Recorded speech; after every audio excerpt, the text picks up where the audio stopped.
নমস্কাৰ ফ্ৰেণ্ডছ, সকলোকে পুনৰবাৰ আসাম সাৰ্ভিস চেনেলটোলৈ আন্তৰিক স্বাগতম জনাইছো। পিএম কিষাণৰ ফালৰ পৰা আহিছে এটা নতুন আপডেট। এতিয়া সকলো কিষাণে পৰৱৰ্তী কিস্তিটো পাবৰ বাবে কেৱাইচি কৰিবই লাগিব, হেতু ম্যান্ডেটৰী হয়। নতুনকৈ এইটো আপডেট আহিছে আৰু ভাল খবৰটো হ'ল সকলো কিষাণে এতিয়া নিজৰ মোবাইলতে কেৱাইচি কৰিব পাৰিব। কেনেকৈ নিজৰ মোবাইলতে কেৱাইচি সম্পূৰ্ণ কৰিব জানিবৰ বাবে ভিডিঅ'টো শেষলৈকে চাই ল'ব। প্ৰথমে আপোনালোকে পিএম কিষাণৰ অফিচিয়েল ৱেবছাইটটোলৈ আহিব লাগিব। এইটো হৈছে পিএম কিষাণৰ অফিচিয়েল ৱেবছাইট।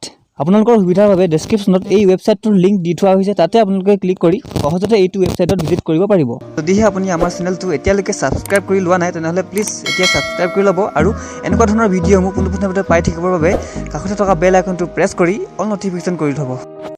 ইয়াতে স্পষ্টভাৱে উল্লেখ কৰিছে, আপোনালোকে ভালদৰে চাই ল'ব। ইয়াত লিখিছে KYC is mandatory for PM Kisan registered farmers. OTP based KYC is available on PM Kisan portal.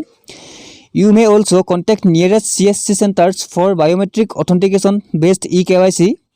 Deadline of KYC for all the PM Kishan beneficiaries has been extended till 31st May 2022. অৰ্থাৎ ইয়াত কৈছে সকলো কিষাণে KYC কৰাটো বাধ্যতামূলক। তেওঁলোকে KYC কৰিবই লাগিব আৰু যদিহে নকৰে তেতিয়াহ'লে হয়তো তেওঁলোকে পাছৰ কিস্তিবোৰ হয়তো নাপাব। যদিহে আপুনি বায়োমেট্ৰিক অথেণ্টিকেশ্যনৰ দ্বাৰা কেৱাইচি কৰিব বিচাৰে তেতিয়াহ'লে আপুনি CSC চেণ্টাৰলৈ যাব লাগিব আৰু কেৱাইচি কৰাৰ লাষ্ট ডেট হৈছে 31 মে 2022। অৰ্থাৎ 31 মে 2022ৰ ভিতৰত সকলো কিষাণে কেৱাইচি কৰাটো বাধ্যতামূলক।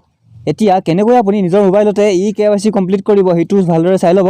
প্ৰথমে আপুনি এই যিটো কেৱাইচি লিখি থকা দেখিছে ইয়াতে ক্লিক কৰি দিব।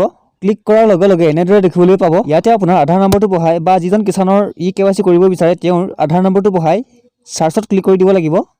সাৰ্চত ক্লিক কৰাৰ পিছত এনেদৰে আৰু এটা অপশ্যন আহি যাব। ইয়াত আপোনাৰ আধাৰ কাৰ্ডৰ সৈতে লিংক থকা মোবাইল নাম্বাৰটো বহাই গেট মোবাইল OTPত ক্লিক কৰি দিব লাগিব আৰু লগে লগে আপোনাৰ মোবাইললৈ এটা OTP আহিব। OTPটো আপুনি ইয়াত বহাব লাগিব আৰু OTPটো বহাই সাবমিট OTPত ক্লিক কৰি দিব। সাবমিট OTPত ক্লিক কৰাৰ লগে লগে আপোনাৰ মোবাইললৈ আৰু এটা OTP আহিব। OTPটো আপুনি ইয়াত বহাব লাগিব আৰু ইয়াৰ পিছত সাবমিট ফৰ অথেণ্টিকেট ইয়াত ক্লিক কৰি দিব আৰু ইয়াৰ লগে লগে ওপৰলৈ এটা নটিফিকেশ্যন আপুনি দেখিবলৈ পাব আৰু ইয়াত লিখা থাকিব কেৱাইচি সাকসেসফুলি সাবমিটেড। অৰ্থাৎ আপোনাৰ কেৱাইচি কৰা কমপ্লিট হৈ যাব। এনেকৈয়ে আপুনি নিজৰ মোবাইলতে পিএম কিষাণৰ কেৱাইচি কমপ্লিট কৰিব পাৰিব। আজিলৈ ভিডিঅ'টো ইমানেই। ভিডিঅ'টো ভাল লাগিলে অনুগ্ৰহ কৰি লাইক কৰিব, কমেণ্ট কৰিব, শ্বেয়াৰ কৰিব। চেনেলটো যদিহে সাবস্ক্ৰাইব কৰি লোৱা নাই তেনেহ'লে এনেকুৱা ধৰণৰ ভিডিঅ'সমূহ পাই থাকিবৰ বাবে চেনেলটো সাবস্ক্ৰাইব কৰি ল'বলৈ নাপাহৰিব। ধন্যবাদ। জয় আই অসম।